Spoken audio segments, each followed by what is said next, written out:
So the Chickasaws from their hiding places in these houses and forts defended the attack with musketry fire, but the French and their Indian allies surged up the hill and captured several Chickasaw houses, and the size of the French attack force was sufficient to essentially storm the first village they encountered of Ogoula Tchetoka.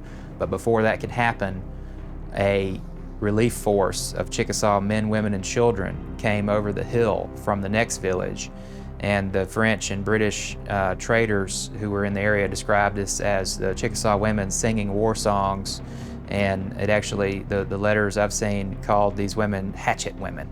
And so you can imagine these Chickasaw women with iron hatchets singing war songs, and it said children with bows and arrows as well were in this vanguard. And so they came surging over the hill singing, and this counterattack put the most of the French Indian allies to flight, because they weren't interested in a big hand-to-hand conflagration.